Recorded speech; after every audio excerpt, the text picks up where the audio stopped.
BJP national spokesperson Shehzad Poonawalla has launched a scathing attack on Congress amid the ongoing RSS controversy in Karnataka, calling Congress the most intolerant organization.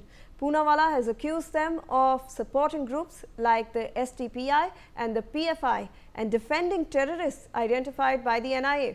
While targeting nationalist organizations like the RSS, he claimed that the Congress has made false allegations and attempted to ban the RSS only for courts to overturn these actions. Poonawalla highlighted RSS' century-long contributions, asserting that Congress's efforts to suppress it have failed. Let's in fact listen in. Congress is the most intolerant organization. They have no problem with SDPI, PFI.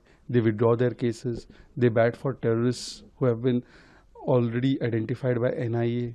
They are the ones who will cry for Batla House, Afzal, Yaqub.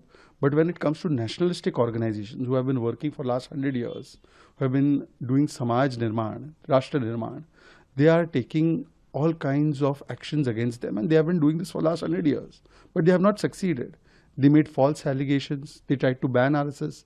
Courts have uplifted those bans. Now they are saying that if government servant participates in RSS activity, we will suspend them. They have suspended also. But that is unconstitutional because such orders were passed in the past and they have been already revoked.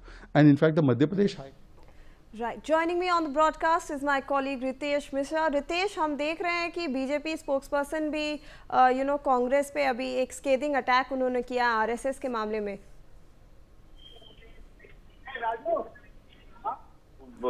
RSS है उसको लेकर लगातार चाहे वो कांग्रेस हो या RJD हो वो सवाल उठाती रही हैं और अभी तो चुनाव में क्योंकि बैकफुट पर कांग्रेस और आरजेडी है लिहाजा उन्हें कोई भी मौका मिल रहा है तो सीधे वो बीजेपी और आरएसएस को घेरने का काम कर रही हैं क्योंकि आरएसएस के अगेंस्ट जितना बोलेंगे उतना ही पोलराइज होगा जो इंटैक्ट रहता है मुस्लिम वोटर आरजेडी और कांग्रेस से वो पोलराइज होगा और यही कारण है कि आरएसएस के खिलाफ जब भी मौका मिलता है कांग्रेस और आरजेडी के नेता चुप नहीं बैठते हैं.